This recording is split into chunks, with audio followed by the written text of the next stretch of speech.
టీమిండియాలో చోటు కోల్పోయిన Shreyas Iyer domestic cricket లో అద్భుతమైన ఇన్నింగ్స్ ఆడుతూ అందరినీ ఆకట్టుకుంటున్నాడు. రంజీ ట్రోఫీలో చెలరేగిన అయ్యర్ తన కెప్టెన్సీలో సయ్యద్ ముస్తక్ అలీ ట్రోఫీని సాధించాడు. ఇక విజయ్ హజారీ ట్రోఫీలోనూ తనదైన శైలి బ్యాటింగ్ తో అలరించాడు. తొలి మ్యాచ్ లోనే పేలుడు సెంచరీ చేసిన శ్రేయస్ విజయ్ హజారీ ట్రోఫీ రెండో రౌండ్ లో ముంబై డిసెంబర్ 23న హైదరాబాద్ తో తలబడింది. అహ్మదాబాద్ వేదికగా జరిగిన ఈ మ్యాచ్ లో హైదరాబాద్ తొలుత బ్యాటింగ్ చేసింది. తిలక్ వర్మ సారథ్యంలోని హైదరాబాద్ 169 పరుగులకే కుప్పకూలింది. ఇంత చిన్న లక్ష్యాన్ని ముంబై కేవలం 26 ఓవర్లలోనే సాధించింది.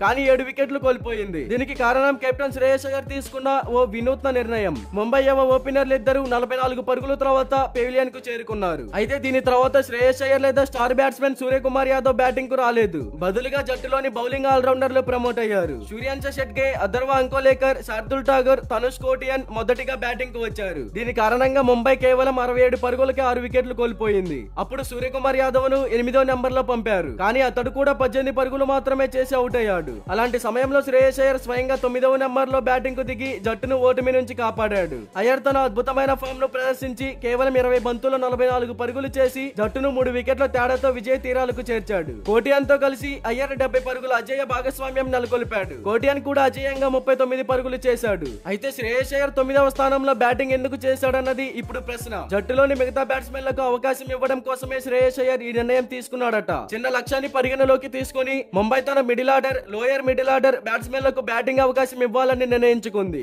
తద్వారా వారు రాబోయే మ్యాచ్ లో కూడా సిద్ధం కావచ్చు. కానీ ఈ నిర్ణయం బెడిసికొట్టిందని చెప్పవచ్చు. ఆ స్థితిలో కెప్టెన్ శ్రేయస్ అయ్యర్ స్వయంగా 9వ స్థానంలో వచ్చి 4 ఫోర్లు 3 సిక్సర్లు కొట్టి విజయాన్ని అందించాడు. మరి ఈ మ్యాచ్ లో శ్రేయస్ అయ్యర్ అయితే 9వ స్థానంలో వచ్చినా కూడా అద్భుతంగా ఆడాడనే చెప్పుకోవచ్చు. మరి శ్రేయస్ అయ్యర్ బ్యాటింగ్ పర్ఫార్మెన్స్ గురించి మీరేమంటారో కామెంట్ చేయండి. ఇలాంటి క్రికెట్ అప్డేట్స్ కోసం మన ఛానల్ ని సబ్స్క్రైబ్ చేసుకోండి. అలాగే ప్రక్కనే ఉన్న గంట సింబల్ యాక్టివేట్ చేసుకోండి. Thank you for watching.